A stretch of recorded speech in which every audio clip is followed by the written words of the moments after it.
iniciaremos uma nova matéria, né? Um novo livro da nossa grade, e tem o título que vocês já têm aí em mãos: Doutrina de Deus. Doutrina de Deus. A nossa grade da Fateza, eu comentei isso com vocês não muito tempo atrás, quando nós vimos aqui Cristologia. Cristologia. Nós temos 3 livros que falam sobre Deus. Número 15 da nossa grade, que é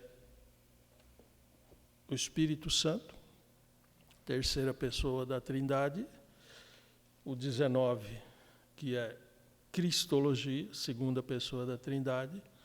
E esse, Doutrina de Deus. Doutrina de Deus. Então, são 3 livros para falar de Deus. De Deus. Doutrina de Deus. Eu sempre comento, da mesma forma que eu comento no início eu comentei aqui em Cristologia, e se fosse doutrina do Espírito Santo também, que falar sobre Deus, para nós, humanos, né, aqui, nós não vamos chegar aonde Ele tudo é. Porque Ele é, Deus é ilimitado e nós somos limitados. Então, por mais que esforçamos, nós ainda estamos longe de chegar aonde Ele é. Ele é. Mas, estudando esses 3 livros, principalmente esse Doutrina de Deus, nós procuramos aumentar a nossa condição de conhecê-lo um pouco mais. Nós vamos conhecer um pouco mais quem é Deus. Então, que a gente sempre comenta, Deus sendo uma pessoa, um único Deus, mas que se faz formado por 3 pessoas: Pai, Filho e Espírito Santo,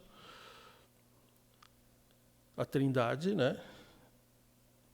E nós vamos falar nessa matéria sobre Deus, sem falar do Pai, do Filho e do Espírito Santo, a não ser na lição número 10, que acho que vocês deram lá uma folhada, deve ter chegado na lição número 10.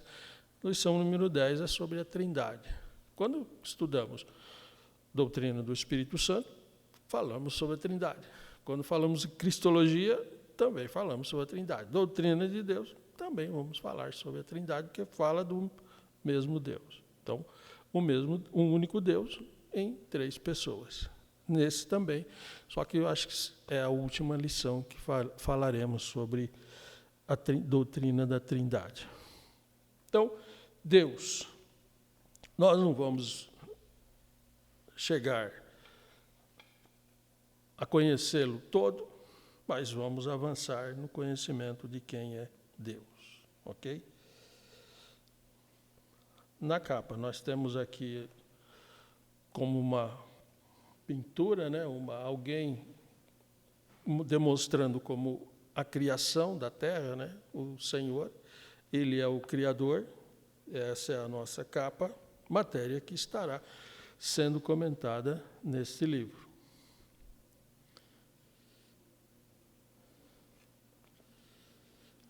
Página 8, nós iniciaremos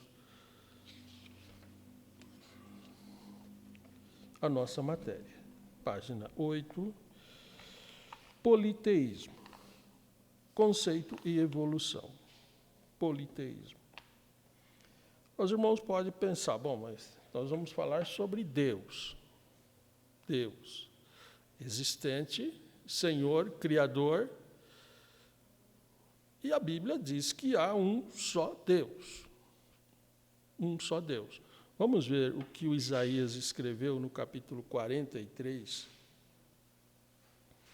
no versículo 10. 43, em versículo 10.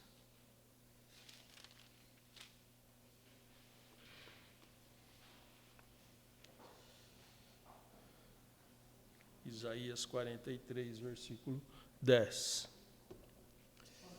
Pode. Vós sois as minhas testemunhas, diz o Senhor, e o meu servo, a quem escolhi, para que o saibais e me creiais, e entendais que eu sou o mesmo. E antes de mim, Deus nenhum se formou, e depois de mim, nenhum haverá. Então, aqui está o próprio Deus dando o seu parecer para todos nós, né? Antes de mim, nenhum se formou. Agora eu pergunto, quem poderia ser antes de Deus? Ele é eterno, então não tem como. E ele diz, antes de mim, nenhum se formou. Teria que ser um eterno, tal qual ele. Mas ele diz, não se formou outro. E ele diz, após também não outro surgiu e nem surgirá.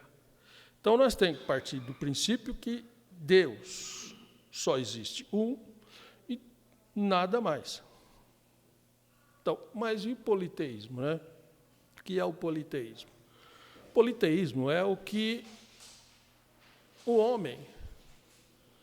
homem criou para si. Quando eu digo criou, não que ele criou no sentido, né, como Deus, não. Ele adaptou esses deuses para ele mesmo. E por isso nós vamos ver. Se o homem nunca tivesse adaptado, criado, formado para ele adorar e seguir nenhum Deus, a não ser o verdadeiro, não teria politeísmo. Não iríamos comentar nada sobre politeísmo. Mas o homem formou, criou, adaptou, passou a confiar nesses falsos deuses. Por quê? Não é que ele é falso, é que ele não existe. Existe coisa que existe e é falso. Ok? E existe coisas que não são criação da cabeça do homem, mas não existe. Não existe. Então, em todo o universo, não existe nenhum outro Deus, a não ser o único verdadeiro Criador de todas as coisas. Mas, então, nós vamos falar, nessa primeira lição, do politeísmo criado, inventado, adaptado pelo homem, e depois da lição 2, monoteísmo a seguir. Ok? Politeísmo, a palavra grega que vocês têm na página 8, poli, vem do grego polis mais tel, muitos deuses. Muitos deuses, né? Esse politeísmo, eu vou comentar com vocês duas coisas sobre politeísmo. Primeira, dividido em duas partes, como o politeísmo desenvolveu-se. Em duas partes. E politeísmo no judaísmo. Politeísmo no judaísmo. É o meu comentário da lição número 1. Bom, mas e esse monte de Deus que estão aí, né? Esses deuses de todo jeito? Esses estão aqui para a gente entender quantos o homem, muito mais do que está aqui, criou. Ok? Até pelo fato de que nós temos aqui na página 10, o início que o irmão colocou, os deuses que o homem foi formando. Então, nós temos aqui no item número 1, deuses representados pelos corpos celestes, adoração ao sol. Na página 11, adoração à lua e aos outros astros também. Na página 12, temos aqui deuses da natureza.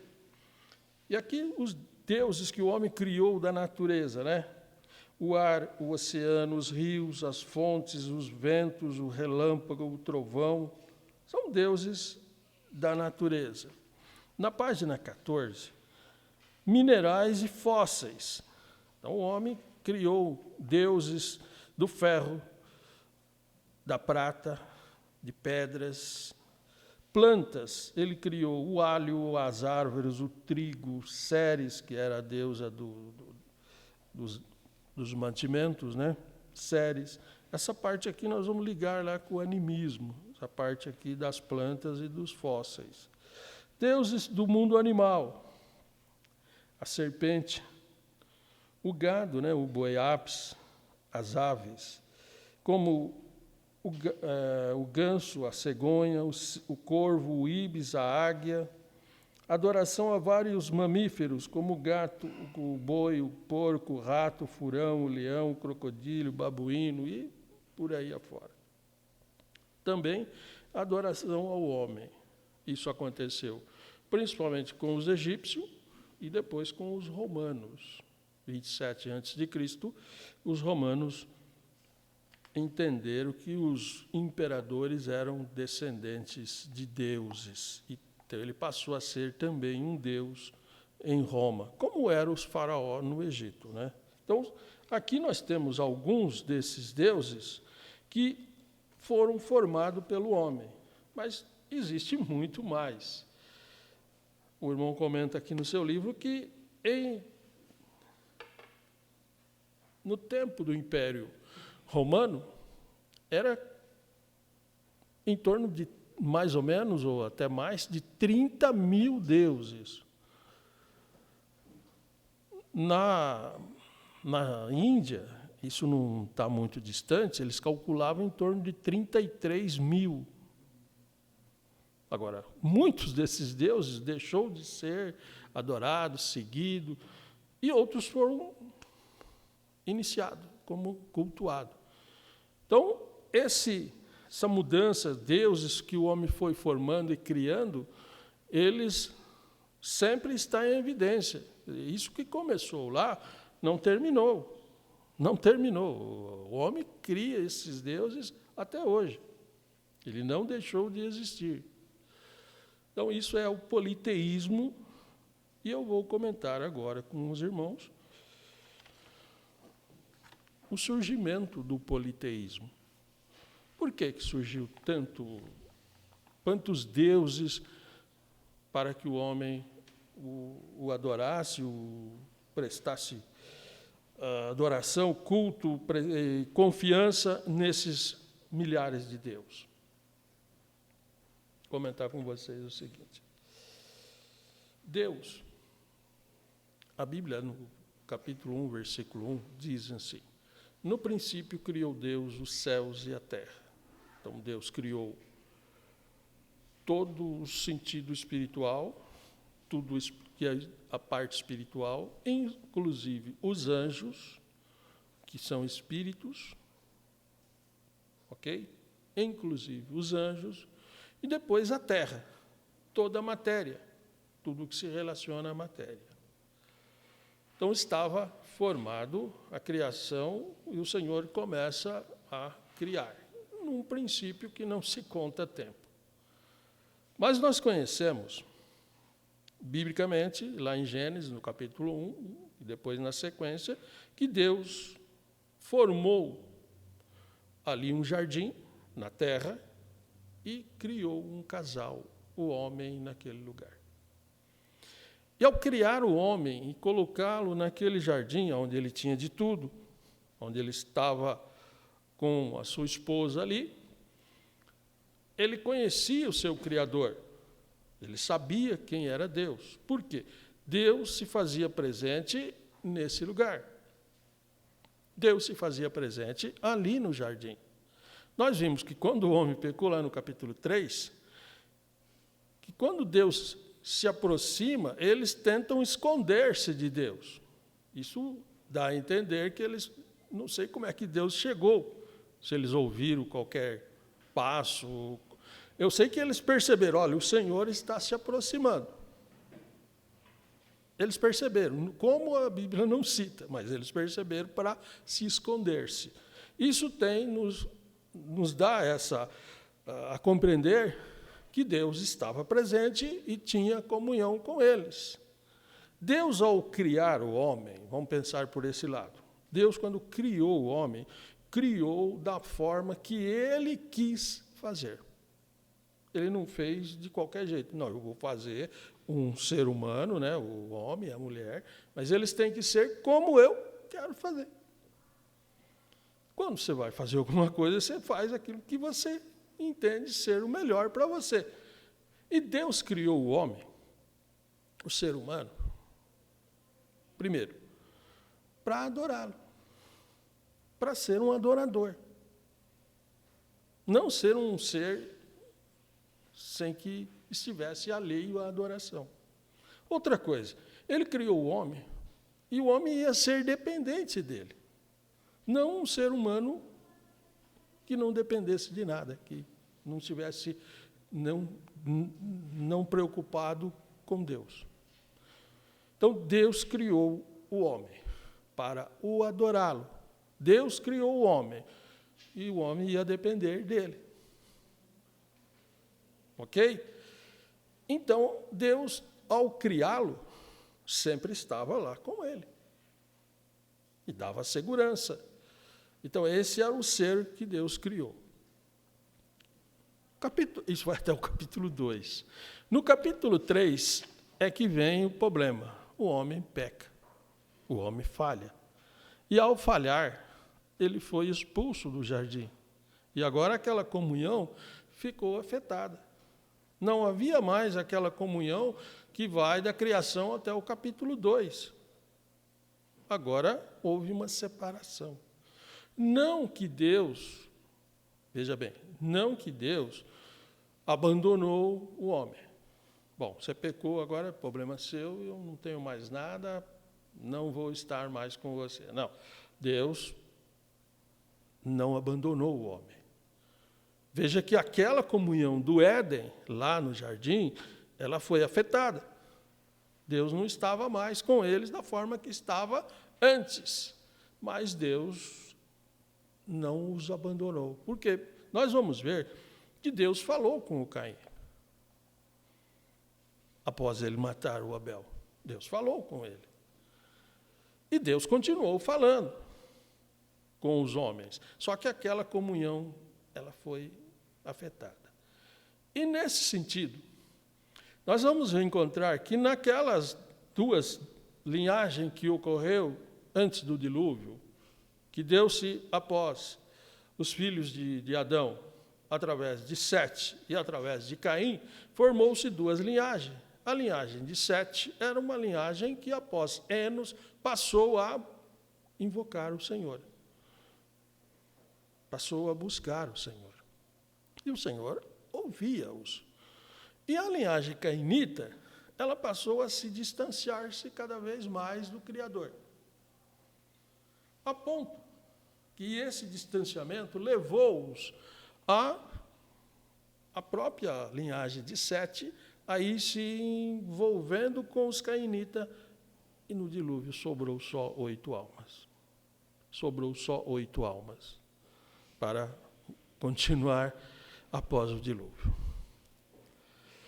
Terminando o dilúvio, o homem, e outra coisa, até aqui, até o dilúvio, em torno de 1656 anos que vai da queda do Adão, não da criação, quando Adão peca, até o dilúvio, 1656 anos, nós não temos biblicamente citado o homem formando os seus deuses.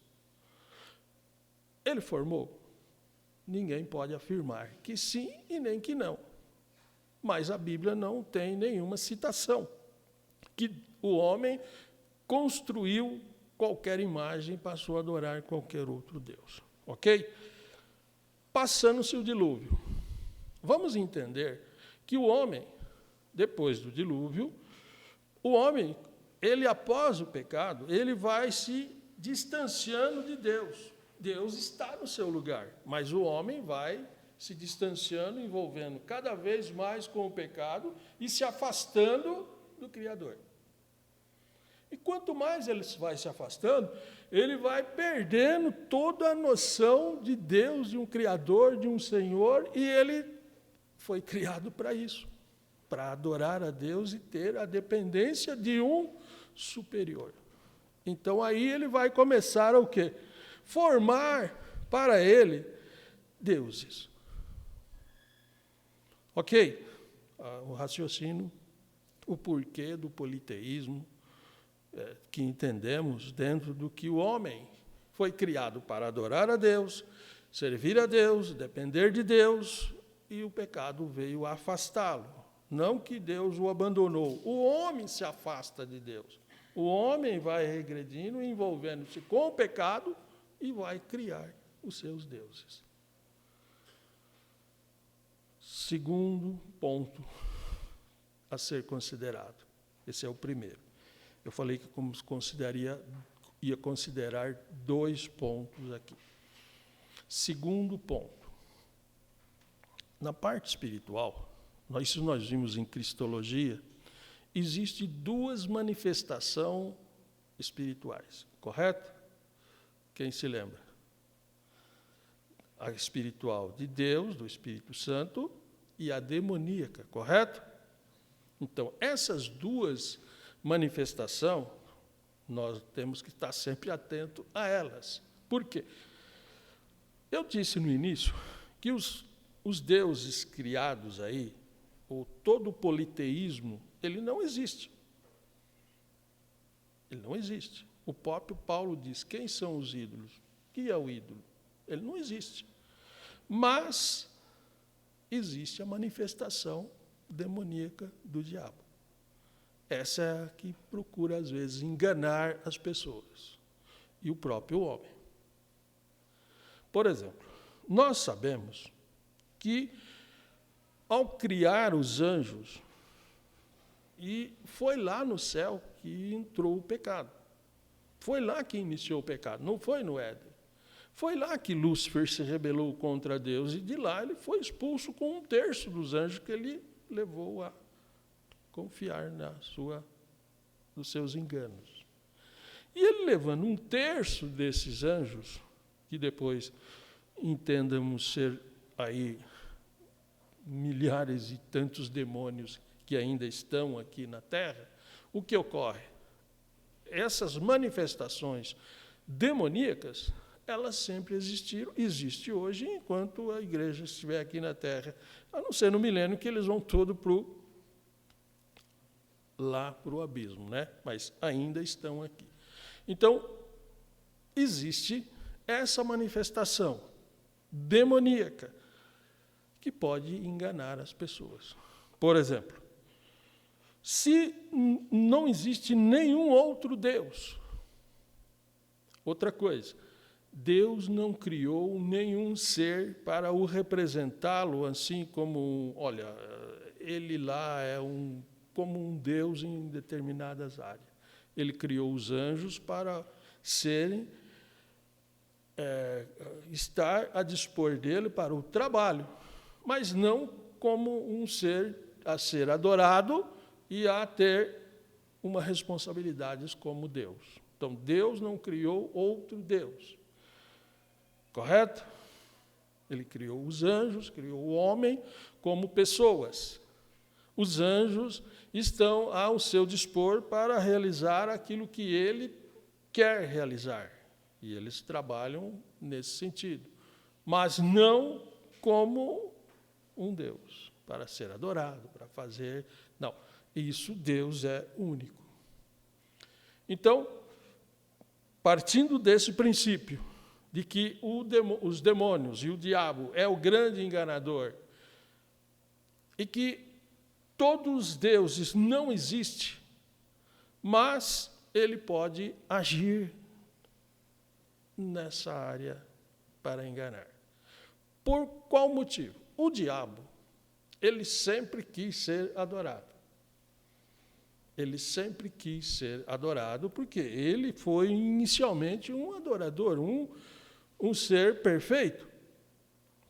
E, nesse sentido, ele sabe a adoração que os anjos sempre rendeu ao Criador. O que eu disse para vocês no início. Os anjos, como pessoa, também foram criados para louvar, adorar o Senhor. E o diabo sempre quis aquilo também para ele.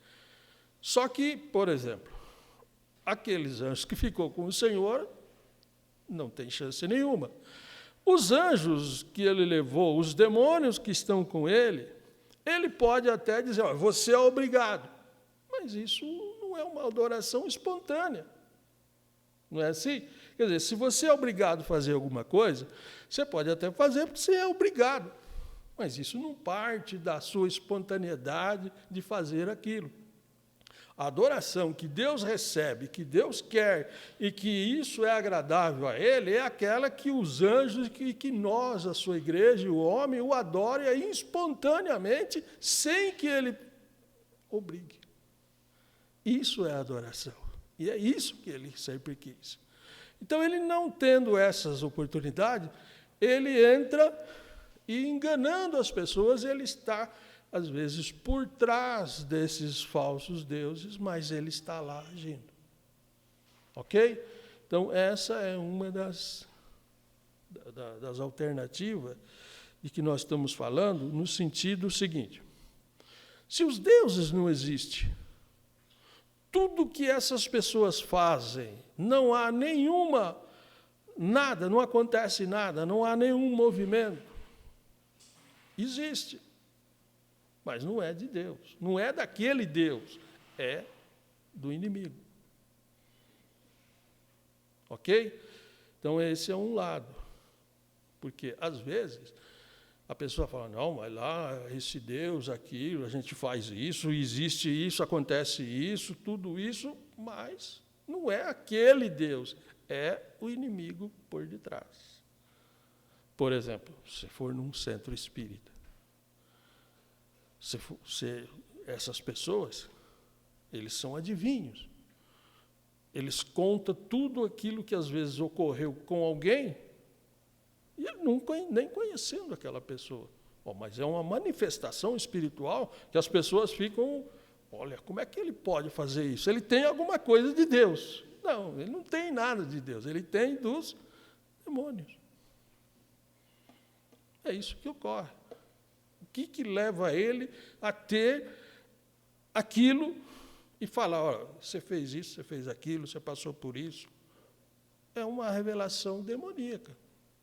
E tudo isso ocorre, e a gente também tem que entender da seguinte forma: quando Deus permite. Porque Deus pode não permitir, e aí o demônio não pode fazer nada. Então, tudo que possa ocorrer atrás desse politeísmo, desses ídolos, pode ser uma manifestação demoníaca. Mas ela vai até onde Deus permite. Se Ele não permitir, não vai acontecer nada. Ok? Então, eu estou comentando com vocês a formação de tantos deuses, de tantas manifestações que existem, às vezes, por detrás. Quando começou o homem a criar os seus deuses, os seus ídolos? Vamos ler uma passagem bíblica que está lá em Gênesis, no capítulo 10, versículo 8 a 12. Gênesis, capítulo 10, versículo 8 a 12. Quem achar pode ler.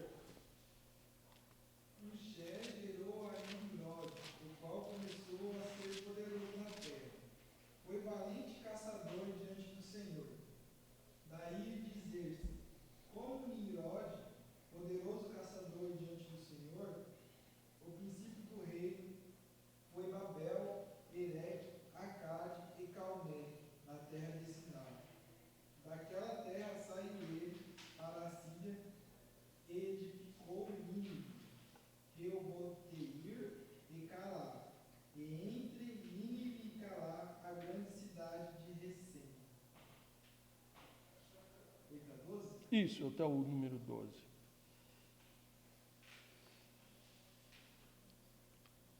Ok, então, os irmãos podem pensar, bom, mas aqui não tem nenhum versículo dizendo que alguém formou um ídolo aqui.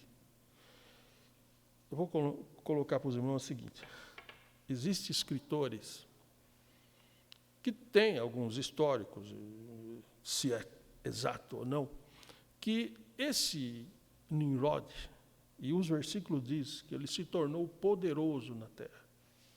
Poderoso. Ele se tornou um homem forte. E existe alguns históricos que os escritores colocam que após a sua morte eles fizeram uma estátua dele e ele passou a ser aquela estátua. Iniciou-se a adoração e veneração como o início de deuses falsos. Não é o que o nosso material coloca. Eu estou colocando por uma alternativa que os escritores colocam, ok? Não estou dizendo que é essa a real, aonde começou. Porque amanhã os irmãos vão ler e dizer, olha, tem escritor que coloca isso aqui. Tem escritores, teólogos que entendem ser aqui. Nós estamos colocando que o homem passou a ser adorado um pouco à frente. Mas estou passando para vocês o que alguns teólogos, escritores colocam. Correto? Josué 24 e 2.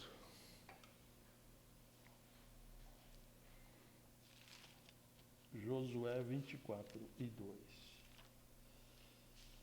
Disse então Josué a todo o povo: Assim diz o Senhor Deus de Israel: Além do rio habitaram antigamente vossos pais, Tera, pai de Abraão e de Naor, e serviram a outros deuses. Ok. Bom, aqui a gente já está com um versículo que é claro, que já havia quem servia a outros deuses. Então aqui o homem já tem os seus deuses adorando. Ok? Então, um resumo que eu coloquei. Antes do dilúvio, não há citação de ser criado deuses pelo homem. Pode que ele criou? Pode. Posso afirmar? Não, não está escrito. Depois do dilúvio, alguns teólogos colocam essa passagem de Gênesis 10, 8 a 12. Não é a nossa matéria. Estou colocando uma alternativa aos irmãos. Agora, essa passagem que lemos de Josué, ela já é clara, que havia já nessa família ídolos e eles o adoravam. Correto? Então, daqui para frente, agora, aí sim. Agora, quando que começou aqui? Que aqui está falando dos pais de Abraão, do Tera. Do Tera. O Abraão nasceu em torno de 427 depois de Cristo. Oh, depois de Cristo. Depois do dilúvio. Depois de Cristo é na nossa era. Assim? Então, depois do dilúvio. Então, em torno de 2000 da queda do homem até Abraão, e aqui estamos falando do pai de Abraão, e depois 2000 até o nascimento de Jesus. Aqui já temos citação de homens que adoravam deuses. Quando ele começou lá? Não sabemos. Ok? E isso foi o que envolveu, agora, em seguida, a criação dos deuses pelo homem. Página 17, o politeísmo em Israel. Ok, aqui o politeísmo, como ele chegou, que levou o homem a formar os seus deuses, a criar os seus ídolos. Israel foi um povo que Deus fez de tudo por eles. Não que Deus não agiu antes de Israel. Antes da chamada de Abraão, não havia uma nação exclusiva dele, de Deus. Ele falava com todos. Não tinha um povo especial. Agora, quando ele chama o Abraão, sim, agora ele vai ter um povo do qual vai vir o Redentor, e veio Jesus. E aí, então, o foco é a nação de Israel. A nação de Israel. Nós lemos lá em Josué 24 e 2, que o pai de Abraão era idólatra, não é assim? Eu vou comentar com vocês também o seguinte. Eu já ouvi, talvez vocês também, pregadores, ensinadores, dizer: Abraão era um homem idólatra. Eu posso crer que não, porque a Bíblia não diz que Abraão era um homem idólatra. Diz que o seu pai era, o seu tio era. Mas o Abraão, ele não diz. O Senhor não diz. O Josué não escreve isso. Outra coisa, nós temos que ter essa em mente. Desde que o homem caiu, nós vamos ver que formou-se o Abel. Abel foi morto pelo Caim, mas depois veio Sete. E de Sete até o dilúvio, sempre Deus teve homens e mulheres, né, que foram fiéis a ele. E depois do dilúvio, até hoje, Deus nunca deixou de ter na terra alguém que fosse fiel a ele. Mais ou menos, mas sempre teve alguém que sim era fiel a Deus. É nesse sentido que eu penso assim: será que o politeísmo chegou num ponto que Deus teve que chamar um homem idólatra para cumprir os seus desígnios, que era para formar uma nação? Ok? Então, nesse sentido é que eu posso entender que o Abraão não era idólatra. Por quê? A Bíblia não cita que ele era idólatra. E por esse motivo eu estou passando para vocês essa forma de entender. Seguindo esse raciocínio, a gente entende o seguinte: Abraão saiu da terra, foi para Canaã, e vocês conhecem o histórico, lá nasceu o seu primeiro filho, Ismael, mas não foi o primogênito que Deus considerou. O primogênito que Deus considerou, e foi o único, Isaque. Depois ele casou com Quetura, teve mais filhos, mas o primogênito, ou aquele que Deus considerou, aquele que iria ser a sequência para vir o Redentor, foi Isaque. Isaque teve 2 filhos, correto? Jacó e Esaú. Jacó, mesmo sendo mais novo do que o Esaú, herdou a primogenitura. E Jacó, depois ele se casa e tem 12 filhos. Desses 12 filhos, forma-se as 12 tribos de Israel. E eles estão lá na terra. Eles estão lá em Canaã. E quando essa família está em torno de seus 75 membros, eles vão para o Egito com José, que vocês conhecem o histórico. Ok? Eles vão para o Egito com José. E lá foi todos eles, inclusive o Jacó. E lá eles ficaram muitos anos. Morre o Jacó, morre o José, morre todos os primeiros que foram, e ficaram só as descendências que foram procriando e crescendo ali no Egito. E lá forma-se essa nação, ela cresce no Egito. E qual Deus eles conhecem no Egito? Os deuses do Egito. Muitos deuses do Egito. Eles conhecem os deuses do Egito. E o Deus verdadeiro, o que eles conhecem? Eles têm informação do que os seus pais lhes passaram, através do Abraão, do Jacó e dos demais que se sucederam, de cada pai das 12 tribos, de todos eles. Olha, os nossos pais têm um histórico que nós, e Deus já tinha dito a Abraão que a sua descendência ia ser cativa em uma terra estrangeira. Mas aquela terra Deus estaria dando aos seus filhos, aos filhos de Abraão. Então eles tinham em mente os nossos pais, o Deus que eles serviram, prometeu uma terra para nós. Mas eles conheciam os deuses do Egito. E ao passar todo o tempo, que vocês conhecem o histórico, chegou o tempo que Deus ia os levá-lo para essa terra. E ali chegou Moisés, para os tirar do Egito. E ali vocês conhecem também esse histórico, que Deus usou 10 pragas para punir o povo egípcio, o faraó, né, no caso, e os próprios deuses egípcios, que poderiam evitá-los de que eles pudessem sair como escravo do Egito. Eu comento sempre da seguinte forma: Deus queria mostrar aquele seu futuro povo, embora que ele sabia que era, mas ainda ele ia fazer um pacto com eles, mas Deus precisava mostrar a eles que Ele era o Deus verdadeiro, o Senhor, Criador de toda a terra, e que aqueles deuses que eles viram, que os egípcios adoravam, que os egípcios confiavam, não eram nada e não poderiam fazer nada.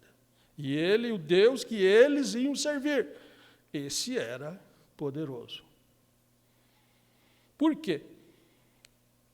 O Moisés, veja bem, Deus trabalha de muitas formas.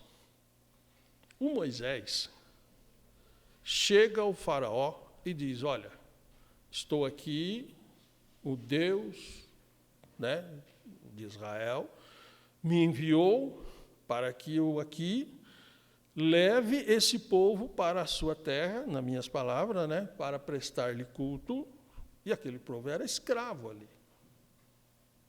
Essa foi a mensagem que Moisés leva ao faraó, dizendo que ele teria que libertar aquele povo para saí-lo, voltar para as suas terras, para também ser o povo que ia cultuá-lo e servi-lo. Deus poderia usar da seguinte forma: o faraó, ao ser colocado essas palavras a ele poderia dizer para Moisés: Moisés, o povo está aí, pode ir. Não, Deus não poderia fazer dessa forma? Sim ou não? Poderia. Mas isso traria o que para o povo? O faraó é bom. O faraó, que é um homem muito humano, né, vamos supor, nos permitiu sair daqui. Mas os deuses do Egito ficariam mais ainda incrustados. Olha, será? Não, mas Deus não permitiu e endureceu o coração de Faraó para que ele mostrasse o seu poder ao povo de Israel e que aqueles deuses não eram nada. Ok? Mas passou as 10 pragas, eles foram libertos e saíram dali. Israel viu tudo isso. Tudo o que aconteceu ali. Mas Israel também viu que quando eles saem do Egito, o povo, a caminho, foi perseguido pelo faraó depois. E eles caminhando à noite, tinha o fogo que dava claridade. E durante o dia, a nuvem dava sombra. Então, eles estavam cuidados do Senhor. O Senhor estava cuidando deles. E eles estão caminhando. Deus ia na frente. Mas quando o faraó começa a encostar, Deus volta e fica atrás, para que o faraó não enxergue neles. Proteção do Senhor. Mas aí eles chegam no mar. E aí vocês conhecem todo esse histórico. Deus faz um grande milagre ali. E eles viram não só passar o mar a seco, mas o exército de Faraó ser destruído ali. E eles viram os soldados egípcios ali mortos, boiando na água. E ali eles caminharam. Muita coisa o Senhor já tinha mostrado, mas passado 3 dias caminhando, acaba a água. E agora? Fazer o quê? Voltar para o Egito? Deserto, tudo seco, nada, ali não tem água, não tem nada.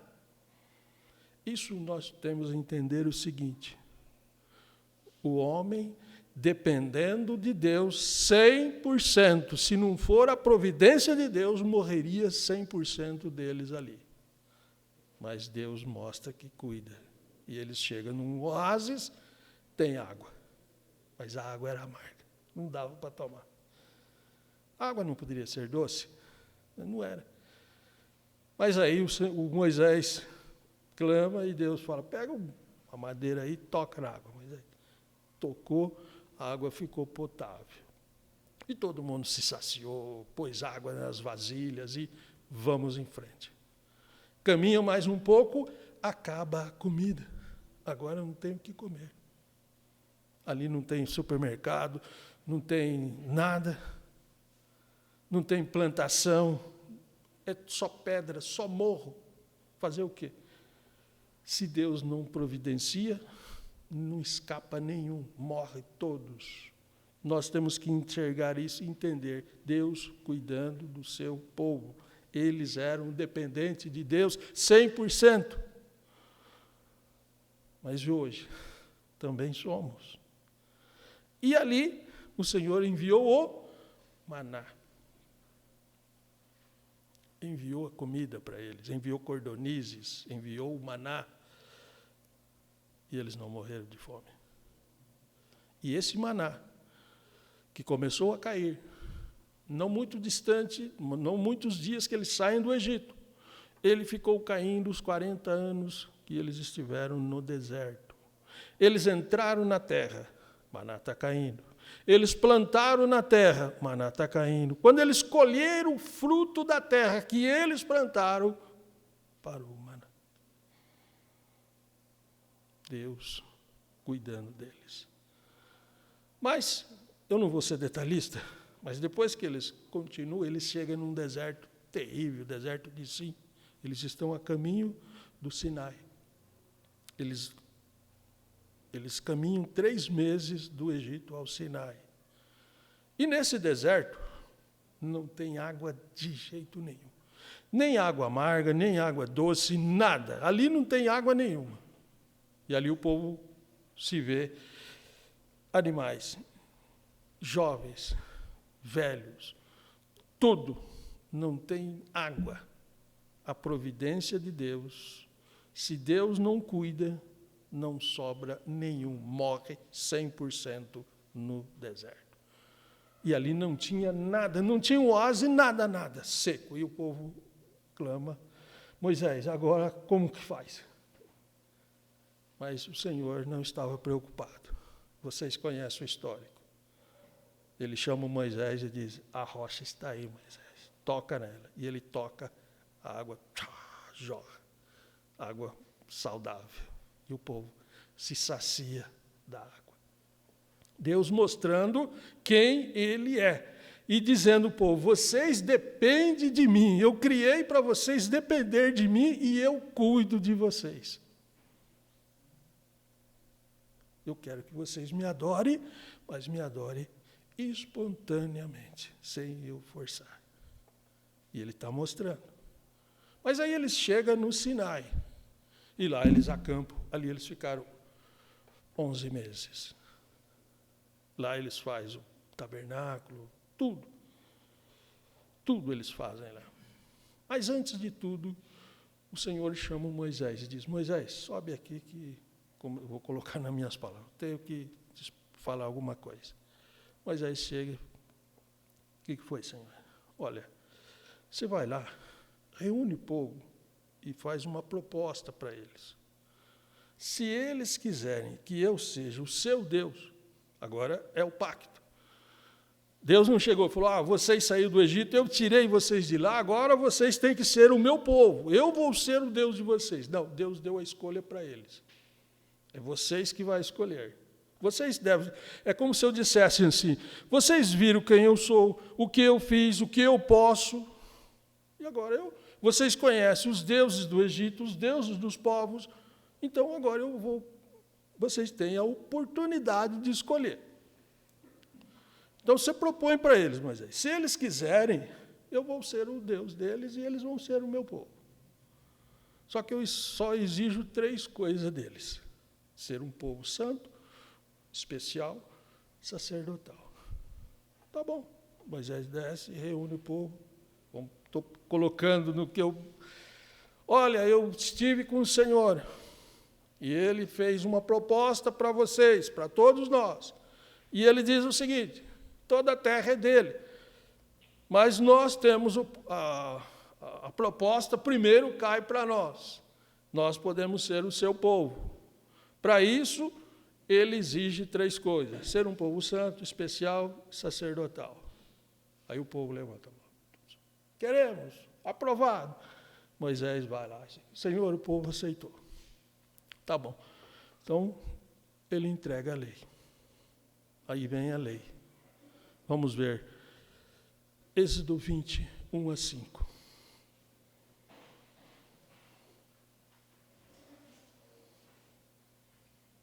Êxodo 20, 1 a 5.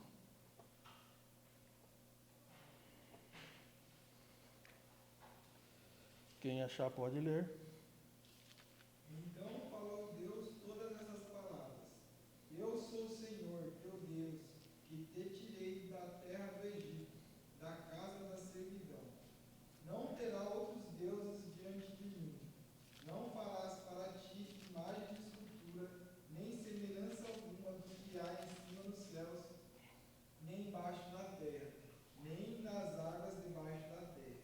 Não as adorarás, nem lhes darás culto, porque eu sou o Senhor teu Deus, Deus zeloso, que visito a iniquidade dos pais nos filhos até a 3ª e 4ª geração daqueles que me aborrecem. Ok. Esse é o primeiro mandamento. Não vai fazer nenhum Deus para vocês. Nem sirva a nenhum, nem curve-se a nenhum, porque ele sabia que muitos já existiam. Muitos, milhares. E Deus está dizendo, eu sou o Deus de vocês. Eu provei o que posso fazer. Eu mostrei a vocês quem eu sou.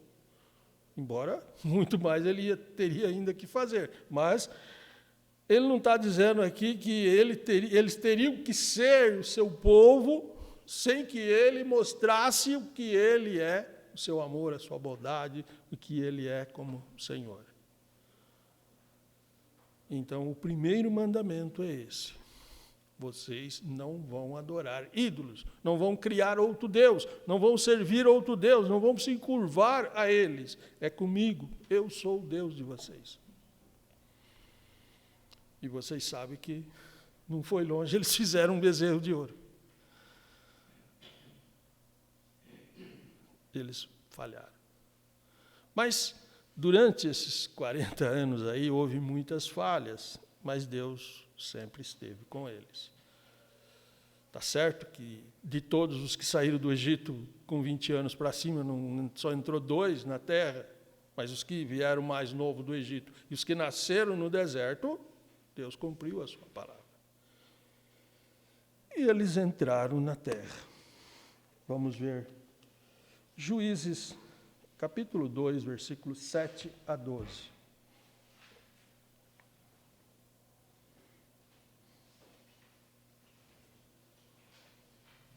O povo serviu ao Senhor todos os dias de Josué, e todos os dias dos anciãos que sobreviveram a Josué e que tinham visto toda aquela grande obra do Senhor, a qual fizera a favor de Israel. Morreu, porém, Josué, filho de Nun, servo do Senhor, com a idade de 110 anos. E o sepultaram no território da sua herança, em Timnat-Heres, na região montanhosa de Efraim, para o norte do monte Gaás. E foi também congregada toda aquela geração a seus pais, e após ela levantou-se outra geração que não conhecia o Senhor, nem tampouco a obra que ele fizera a Israel. Então os filhos de Israel fizeram o que era mau aos olhos do Senhor, servindo aos Baalins. Abandonaram o Senhor Deus dos seus pais, que os tirara da terra do Egito, e foram-se após outros deuses, dentre os deuses dos povos que havia ao redor deles, e os adoraram, e provocaram o Senhor a ira. Perceba que eu estou comentando com vocês, como é que ocorre. Esse povo, Eu não li 3 versículos, que o relógio vai rápido, mas vamos ler apenas um. Antes desse povo entrar na terra, antes deles entrar, Deus falou com eles lá em Deuteronômio. Se você quiser anotar, Deuteronômio 4:19, Deuteronômio 17, 2 a 5, Deuteronômio 18, 9 a 14. Vamos ler pelo menos Deuteronômio 9 a 14.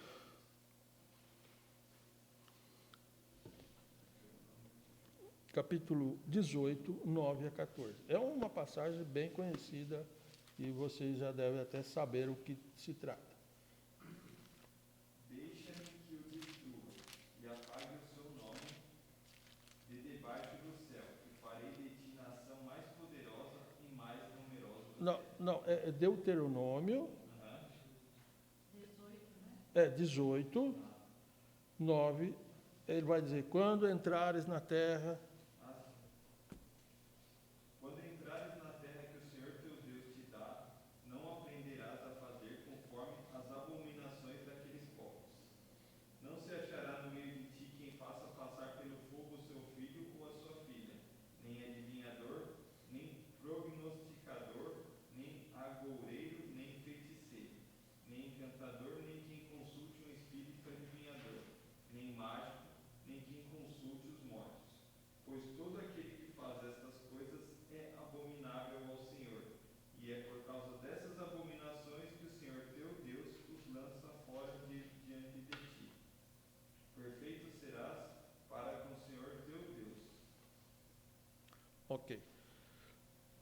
Eu dei mais 2 versículos para vocês podem até ler em casa. Se quiser anotar, que eu citei 4:19 de Deuteronômio, 17, 2 a 5 de Deuteronômio, e esse que lemos. Oh Deus, nesse último livro que Moisés escreveu, o povo já estava para herdar a terra. Deus faz as últimas observações, agora já é uma geração nova. Já tinha passado praticamente os 40 anos, e Deus faz as observações. E aqui ele vai mostrar a área do espiritismo nessas terras, a ação demoníaca em torno dessas idolatrias. Por isso ele fala aqui de adivinhos, consulta dos mortos, resposta dessas pessoas pelo inimigo.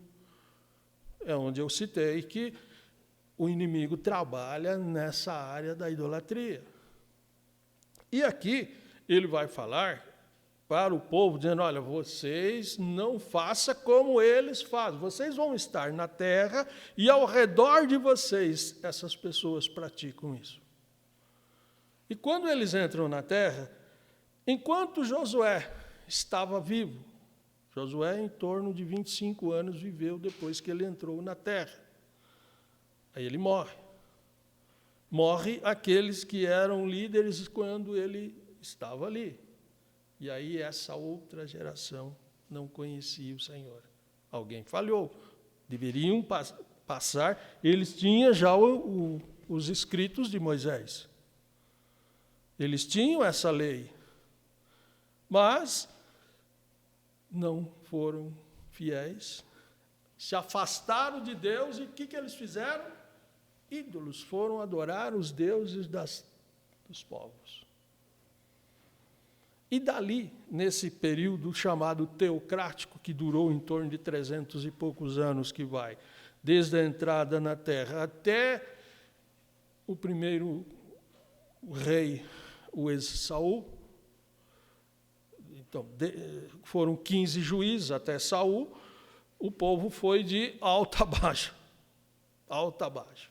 Uma hora iam para a idolatria, faziam o que era errado, Deus punia, eles voltavam, levantavam um juiz, melhorava, e foram até Saul.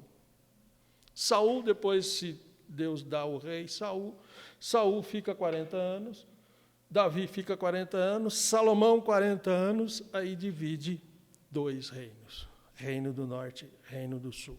Reino do Norte com 10 tribos, Reino do Sul com 2. Reino do Sul, capital Jerusalém, Judá e Benjamim. E as outras 10, norte. Norte. E lá começa a grande idolatria no norte.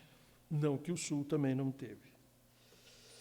página 117. Politeísmo em Israel. Agora nós vamos para o livro. Eu comentei aquilo que não estava no livro.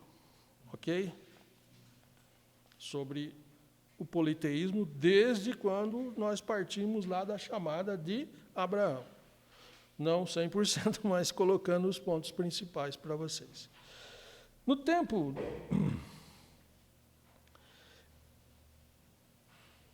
Em 874 a 853, teve o rei Acabe, lá no norte. O primeiro rei do norte foi o Jeroboão. Jeroboão também foi um rei terrível, idólatra. Jeroboão, quando ele assume o reino do norte, ele ficou com um problema. E agora, o que faço?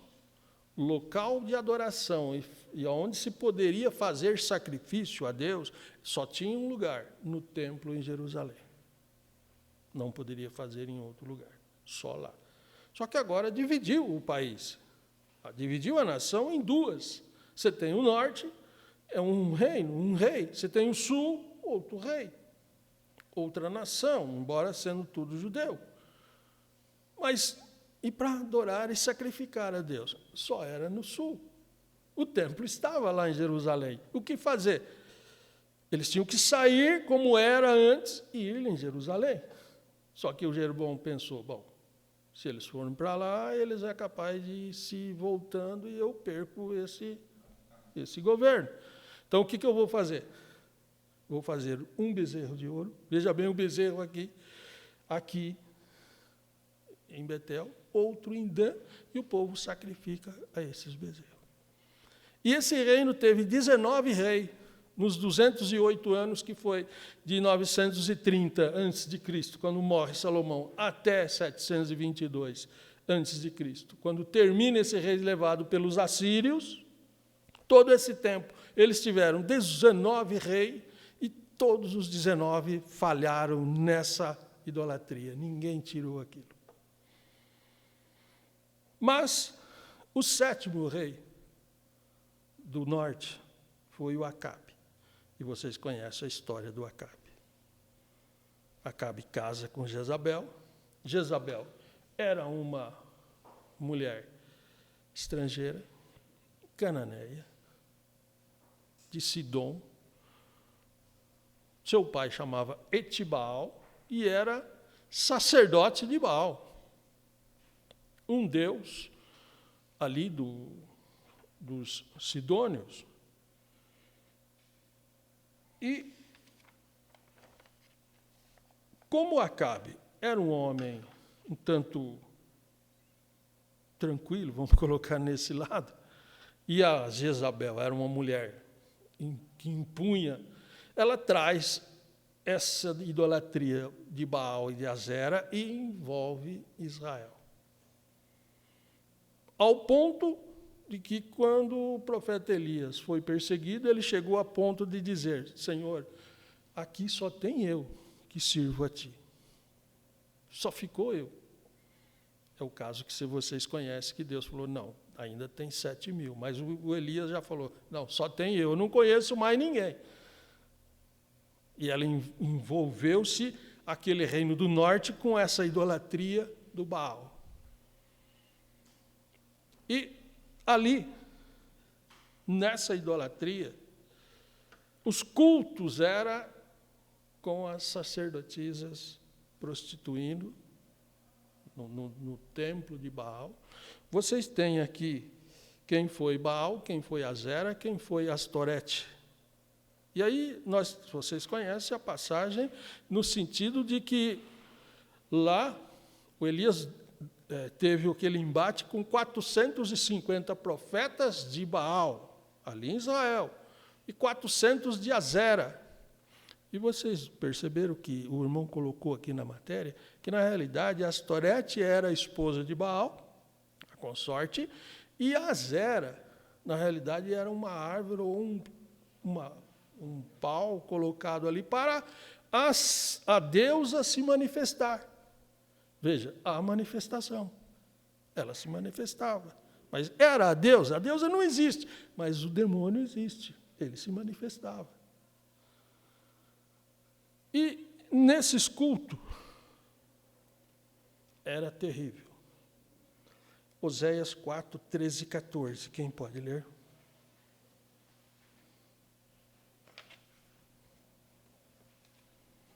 Oséias 4, 13 e 14. Sacrificam sobre os cimos dos montes e queimam incenso sobre os outeiros, debaixo do carvalho, dos chopos e dos terebintos, porque é boa a sua sombra. Por isso, vossas filhas se prostituem e as vossas noras adulteram. Não castigarei vossas filhas que se prostituem, nem vossas noras quando adulteram, porque os homens mesmos se retiram com as meretrizes e com as prostitutas culturais sacrificam, pois o povo que não tem entendimento corre para a sua perdição. Essa era a situação, só que aqui é bem lá na frente, bem depois do Acabe. Foi quase no final desse reino aqui, quando a situação era essa. Veja o povo, por isso que Oséias escreveu, o Senhor usou para colocar, cresçamos, né? Conheçamos e cresçamos no conhecimento de Deus, porque isso levou o povo a praticar isso lá em Israel. E é também aí que o Oséias escreveu: o meu povo foi destruído, porque lhe faltou conhecimento de quem era Deus. E eles foram levados por esses ídolos, pelo inimigo. O diabo leva a eles praticar tudo isso. E o Baal e Astorete era a deusa do amor. Vocês têm aí como ela era representada, né? Baal era deus da fertilidade, deus das águas. Não colhia nada se Baal não agisse. Não chovia se Baal não agisse. Baal era o deus que todos tinham que adorar, porque sem Baal não tinha colheita, sem Baal não tinha chuva, sem Baal não havia nada. E foi aí que o Senhor chamou um homem chamado Elias, lá no capítulo 17, 1, e diz: vai lá, Elias, fala com o rei Acabe. E por que ele mandou falar com o Acabe? Porque era o rei. Se ele falasse para uma pessoa qualquer ali, isso ficava ali. Mas ele mandou falar com o grandão, com o maior, que era para que todos soubessem que Deus falou com ele e como falou. E a palavra era essa. Não está escrito aqui em 17:1, mas 3 anos.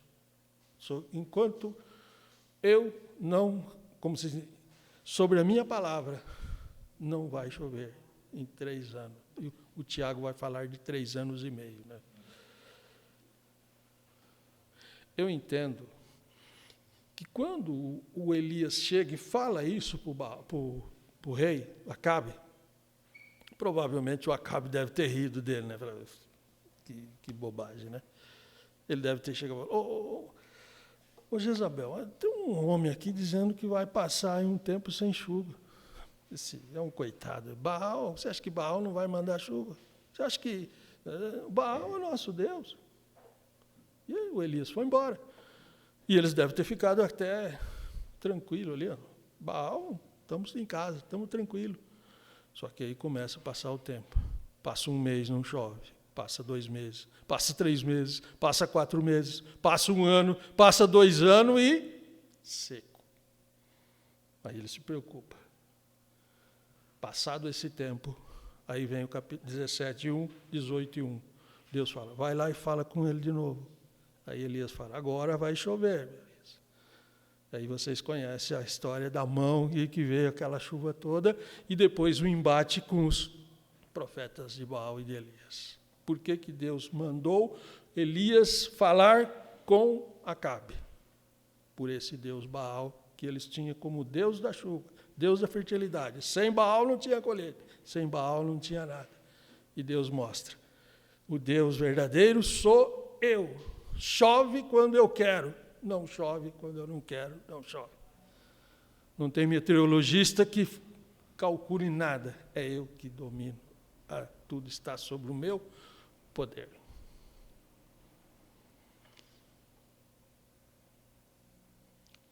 Página. Segundo Deus é o Dagon. Dagon é aquele Deus do tempo de Sansão. Dagon, o Deus dos filisteus, do qual Sansão morreu lá no templo dele. Dagon é o Deus do qual o rei Saul foi morto naquela batalha e a sua cabeça foi pendurada lá no seu templo. Mas um Deus terrível é o Moleque, ou Moloque, na página 25. Deus Moloque.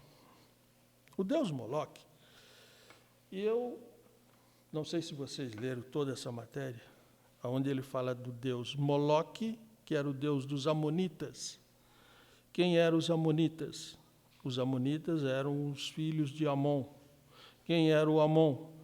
O descendente de Ló com a sua filha mais nova. Formou os Amonitas, porque o filho do Ló com aquela moça, sua filha mais nova, nasceu o Amon. E os filhos de Amon formou os Amonitas. Da mais velha, nasceu o Moabe e formou os Moabitas. Tudo inimigo de Israel.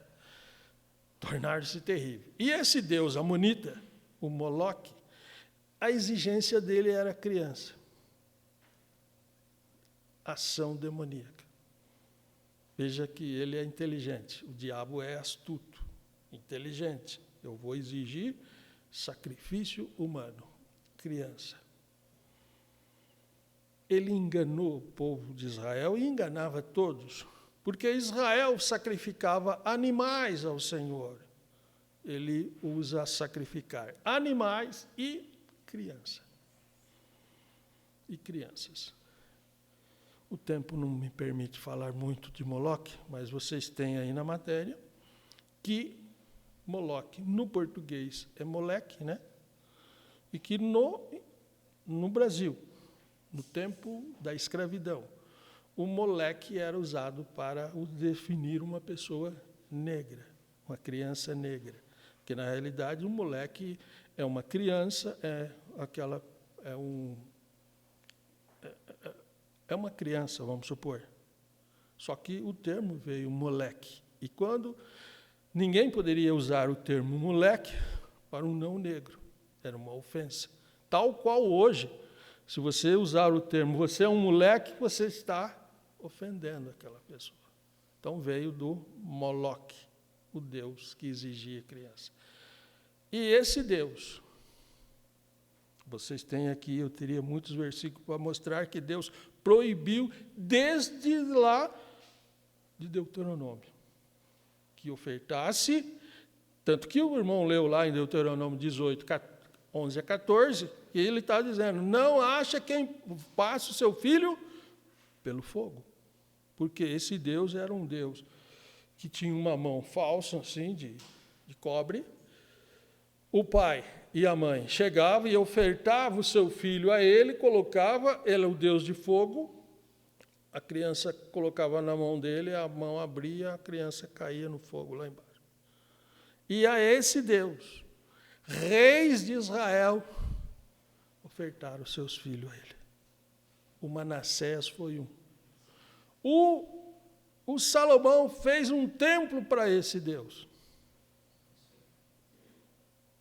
Fez um templo para esse Deus. Então, o rei Moloque.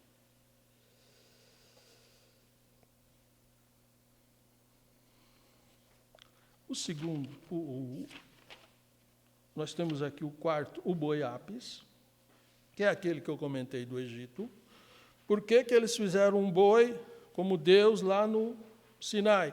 E depois fizeram lá em Dan e em Betel, baseado no Deus boi do Egito. Então eles fizeram. E o último, a Neustã, né? Esse, na página 31, o único Deus, ou única idolatria, que nasceu em Israel. Os outros deuses, eles aderiram dos outros povos, mas esses nasceram em Israel. Essa passagem, vocês conhecem, lá em Números 21, 4 a 9, o povo murmurou contra Moisés, até o ponto de dizer: essa comida que o Senhor tem nos dado é uma comida vil, como se diz. Essa comida sempre. E a comida era aquela que Deus mandou, o maná. E aí então Deus enviou cobras e começou a picar o povo. E começou a picar o povo, e quem era picado morria. No deserto não tem muitas cobras, tem cobra, mas não é tanto. Mas ali o Senhor fez com que surgisse muitas cobras e começou a picar o povo. O povo entendeu e diz: olha, nós erramos e o Senhor está nos punindo. E aí eles vão a Moisés. Moisés busca o Senhor faz uma serpente de metal. Todo aquele que olhar para ela não vai morrer. Não evitava de ser picado. Não evitava. Não evitava de ter problemas. Só não morria.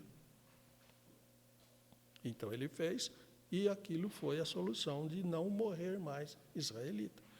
Terminou, eles guardaram ela, e mais de 600 anos à frente, eles ainda estavam cultuando aquela serpente de metal, queimando incenso a essa serpente. E ela tinha um objetivo. O Senhor, depois o Senhor Jesus, ele citou como Moisés levantou a serpente de metal lá no deserto. Assim importa que o Filho do Homem seja levantado lá na cruz, né? Para que todo aquele que crê nele não pereça, não morra. Então, Deus estava mostrando lá algo que eles não entenderam, mas era no sentido escatológico, profético. E essa serpente, ela não tinha nenhuma unção. O não morrer não é que a unção estava no metal, o não morrer era a providência de Deus. Então eles tinham que crer no Deus da providência e não no metal. Eles estavam cultuando o metal. Não era assim? Eles tinham que continuar sempre confiando no Deus que mandou fazê-lo e sempre estará a interceder por nós. Eles deveriam ter, bom, essa aqui terminou. Quando tinha um outro problema, nós vamos buscar a Deus e Ele vai dar a solução de novo. Essa aqui não tem unção aquilo. O poder de Deus é que atua, mas eles fizeram isso. Ok? O povo de Israel também adorou o sol e a lua como os outros povos lá. Jeremias 8, 1 e 2. Poderia dizer com os irmãos, e nós? De tudo que nós falamos, a idolatria que começa antes da formação de Israel com todos os povos. Comentei com vocês a idolatria em Israel, um povo que viu Deus fazer milagres e interceder por esse povo em muitas ocasiões. Mas eles, quando afastavam de Deus, criavam seus ídolos. Ou adoravam os ídolos que os povos apresentavam a ele. E nós hoje? E nós hoje? O inimigo é o mesmo. O Deus é o mesmo, o Espírito Santo é o mesmo. Nada mudou. Mudou nós. Hoje somos a igreja do Senhor. O diabo não vai chegar e pedir para que nós adoremos um Deus desse. Mas tenhamos cuidado, porque ele pode nos levar-nos a praticar uma idolatria enrustida em outras coisas. Tudo aquilo que ocupa o lugar de Deus na nossa vida deve ser evitado. Deus tem que estar em primeiro plano, em primeiro lugar. O dinheiro mesmo é um Deus complicado. Deus Mamon. Lá em Mateus 10, 37, ele diz assim: aquele que amar mais o pai, a mãe, o filho do que a mim, não é digno de mim. Então, ele tem que estar em primeiro lugar. Tenhamos cuidado, porque nós estamos falando em idolatria do povo passado, mas hoje é nós. Hoje somos nós. Ok? Página 36. O monoteísmo. Agora nós não vamos falar mais do politeísmo, vamos falar um pouco do monoteísmo. O monoteísmo é o inverso do poli, porque mono tem o sentido de um Deus apenas. Único Deus.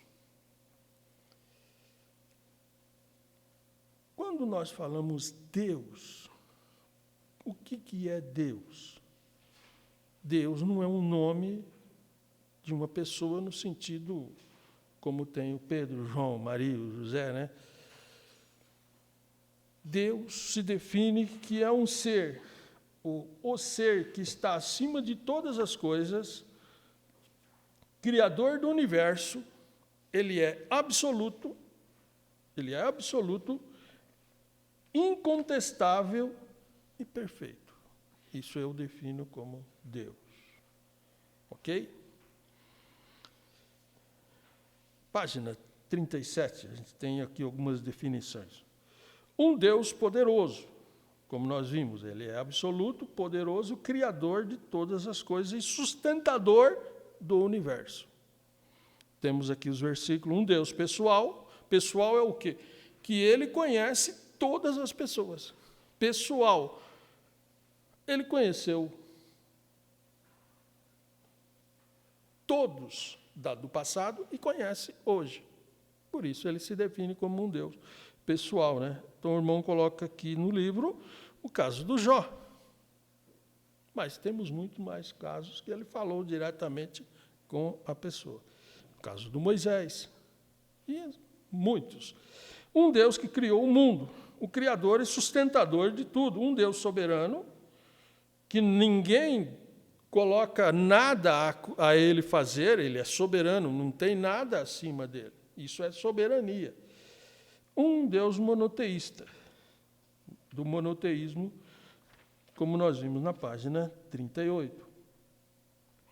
O irmão colocou aqui o animismo, que é uma forma de envolver-se lá no que nós comentamos do sentido do politeísmo, mas o que ele coloca aqui do animismo é para confrontar a ideia do Charles Darwin, né? Esse Charles Darwin, ele foi um naturalista, escreveu um livro sobre a evolução das espécies e ele teve até aqui no Brasil nesse tempo. Um inglês, né, que fez tudo isso. E o Darwin, ele chegou à seguinte conclusão quando ele fez essas pesquisas, que ele conhecia o monoteísmo, conhecia o politeísmo, a adoração de vários deuses, de um Deus só. Então ele chegou à conclusão da seguinte forma: segundo ele, as faculdades mentais humanas conduziram o homem à crença. Quer dizer, o homem vai evoluindo ao ponto de ele ter noção e passar a crer em alguma coisa. Na evolução entendida pelo Darwin. Então o homem vai evoluindo. Lá no passado ele não é nada. Aí ele vai se evoluindo. Quando ele tem uma faculdade mental, que ele chega ao termo de uma pessoa, ele começa a ter a envolver-se em termos espirituais. Aí ele diz, ele começa a crer em alguma identidade espiritual. Desta forma, ele vai para o fetichismo, depois para o politeísmo e depois para o monoteísmo. Deu para entender essa parte? Então, o Darwin chegou a essa conclusão. O homem, sem noção de nada, está evoluindo. Quando ele chega num certo nível, ele começa a ser envolvido na área espiritual. Depois ele passa a crer no fetichismo. Depois ele passa para o politeísmo. Depois do politeísmo, ele pode chegar ao monoteísmo. Isso foi o pensamento do Charles Darwin. Pensamento do Darwin, né? Agora, por que o irmão colocou aqui o animismo? Exatamente para mostrar o combater esse pensamento do Charles Darwin. Porque ele diz aqui que o animismo, os animistas, que era uma religião dos romanos antigos, esses, quer dizer, na realidade ela não acabou. Lá na África existe até hoje o animista. Eles existem hoje. Tem países lá que praticam o animismo. São animistas. E o animista crê que todo ser pode ter um espírito, até o que não tem vida. É um pensamento animista. E aí ele fala aqui do fetichismo, que o homem chega a isso. Ele cita assim: o fetichismo é o culto de adoração a certos objetos inanimados, que seriam representativos de espírito. Feitiço é o objetivo natural do qual habita um espírito. Agora a gente vai entender por que lá, no passado, eles adoraram plantas, árvores, pedras, ouro, prata, porque acreditava ter um espírito. E nesse sentido do animista, que pratica o fetichismo, e que no sentido do fetichismo que eles adoram, surgindo qualquer benefício, ele passa a ser um Deus. Quer dizer, havendo uma ação, vamos colocar aqui, demoníaca, que nós conhecemos, mas eles não, então ele passa a ser um Deus. Ok? Então é por isso que veio esse pensamento do Charles Darwin. Mas o pensamento bíblico é monoteísta desde a fundação e a criação do homem. Deus não tem evolução, o homem não evoluiu para ser espiritual. Não, ele foi criado perfeito, com já noções, tanto que Adão teve uma grande tarefa. Deus falou: ó, Adão, você vai colocar nome em todos os animais. Então, ele não era um ser que não conhecia Deus. Adão foi criado monoteísta. E o monoteísmo é o que vem desde a fundação de tudo. De tudo que Deus criou, o homem é monoteísta. É o inverso do Darwin. A Bíblia é monoteísta. Em nada a Bíblia tem qualquer abertura para que tenha outro Deus. A Bíblia fala só de um Criador e Senhor, o Deus Todo-Poderoso. Por isso nós temos aqui, então, um Deus primitivo, os monoteístas. O homem era primitivo, era monoteísta, não um homem lá das cavernas, né, mas do Adão para frente. Da primeira criação do homem, ele era monoteísta. Nós temos a Bíblia é monoteísta, nada ela abre qualquer espaço para qualquer pensamento politeísta. Vocês têm na página 42, né? Tudo que ele criou, não houve a participação de nenhum outro Deus. O Deus desconhecido, página 43, essa passagem vocês conhecem. Paulo, quando ele está na segunda viagem missionária, ele chega em Atenas. E Atenas era a capital grega, e os gregos eram muito envolvidos com a área filosófica. Eles gostavam de ouvir coisas novas. E quando Paulo estava falando de Jesus, eles não sabiam quem era. Olha, tem um homem aí falando coisa aí que nós não conhecemos. É uma filosofia, pensava assim, é algo que nós não conhecemos. Chama ele, vamos ouvi-lo. E aí colocaram ele lá, e aí ele citou essa passagem que vocês têm no livro aqui. E ele disse: olha, existem outras teorias a respeito disso aqui, mas eu fico com o que está no livro. Paulo começa a apontá-los, vamos dizer: olha, vejo-os um tanto supersticiosos, porque andando aqui vi vários altares, né, a vários deuses. Mas eu vi um altar e lá está escrito, ao Deus desconhecido. E é esse Deus que eu sirvo. E é esse Deus que eu vou falar para vocês. Vocês sabem que eles não, quando Paulo vai falar da ressurreição, eles saem, como se diz, eles não acreditavam, e diz, te ouvimos depois, mas alguém acreditou ali, e a palavra não foi em vão.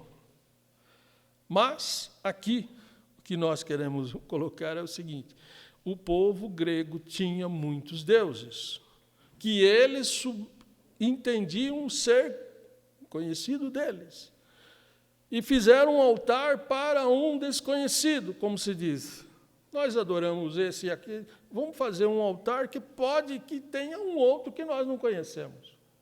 E Paulo diz, é desse que eu vou falar para vocês. Então, os gregos adoravam os deuses que eles conheciam, que não existe. E o Deus que eles não conheciam, que é o existente, eles não adoravam. Que interessante, né? O Deus verdadeiro, o Criador, o Senhor, eles não conheciam. O Deus que não existe é o que eles supostamente diziam conhecer, que é o que não existia. E Paulo falou para eles desse Deus, né? O Deus que é revelado aos gentios, o Deus que falou, aqui nós vemos, Deus falou com Caim, Deus falou com Enoque, Deus falou com Noé, Deus falou com Isaac, Deus falou com João, com José, Deus falou com Jacó, Deus falou com Moisés, Deus falou sempre com o homem. Ele falou do Deus desconhecido hoje para o mundo, que ainda vive distante de Deus. Falou do Deus desconhecido dos evangélicos. Eu quero fechar como conhecer a Deus, a última matéria. Depois, quando falta o conhecimento de Deus, aí é o que nós já vimos, o homem vai para o pecado e é um desastre. Mas, como conhecer a Deus? Não há um milagre para chegar a Deus, se conhece desta forma. Mas o irmão comentou aqui que existe uma forma que é pela fé. Pela fé. A fé é a única maneira de se conhecer a Deus, porque sem fé é impossível agradar a Deus. Eu não posso conhecer a Deus sem fé. Ele usou outro termo, que é o conhecimento teórico. Conhecimento teórico é um curso de teologia, um superior de teologia, aquelas pessoas que têm faculdade de teologia, é doutor em teologia. É bom? É bom. Mas esse conhece a Deus? Não, ele conhece a letra. E a prática? Ele fala da teoria e da prática. A prática é aquele que agora vai ter a prática de ter a experiência com Deus. É muito boa, excelente. Mas a gente, para entender, conhecer a Deus, eu tenho que usar, é importante. Ele falou da oração, que nos faz crescer, mas nós temos que ter a teoria, a parte teórica, é bom, mas não é o que resolve, mas é bom. Os livros, a Bíblia, os cursos, a teologia, é bom. Eu preciso ter a prática, é o viver com Deus, a oração, mas é preciso a fé. Então, se eu unir tudo, eu tenho um bom caminho para conhecer a Deus. E como eu posso dizer que conheço a Deus? E como alguém pode dizer, eu conheço a Deus? Quando ele pratica isso aqui.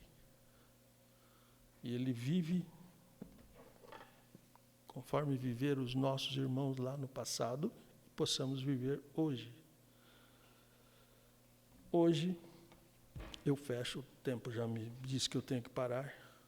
Homens famosos, tem programa de televisão, muito ricos, tem teologia, é formado, mas demonstra não conhecer a Deus, porque não prega a vontade de Deus. Ah, mas é um homem famoso, ele é um pregador famoso, ele tem tudo, ele é rico, ele tem televisão, ele tem... Eu não estou falando só desse que tem televisão, muitos outros, que é formado, que sai aí, o que ele faz não leva a palavra de Deus, a salvação às pessoas. Então, isso não é conhecer a Deus. Amém? Ah, eu sou um pastor. E daí? O que você faz para trazer benefícios da salvação, ensino à igreja correto? Conhecer a Deus é a mesma coisa. Ah, eu sou um apóstolo. Mas o que a Bíblia fala que os nossos irmãos apóstolos fizeram? A Bíblia mudou? Não. O Espírito Santo mudou? Não. O diabo mudou? Não. Tudo mudou? Não. Mudou o homem. Hoje o apóstolo faz diferente. Você conhece a Deus? Você é um apóstolo que trabalha igual aquele? Sou um pregador? Eu faço diferente. Ah, mas tudo mudou. Eu posso ter maneiras diferentes, mas a forma de eu ter que ganhar as pessoas para Jesus, isso demonstra que eu conheço a Deus. Eu posso fazer diferente, mas o alvo é o mesmo. Amém? Vamos orar? Conhecer a Deus. Às vezes nós pensamos que uma pessoa, porque ele é muito famoso, porque ele tem muitos títulos, porque ele é formado em teologia, é doutor em teologia, nós vamos ver que ele faz, tem nada com a palavra de Deus.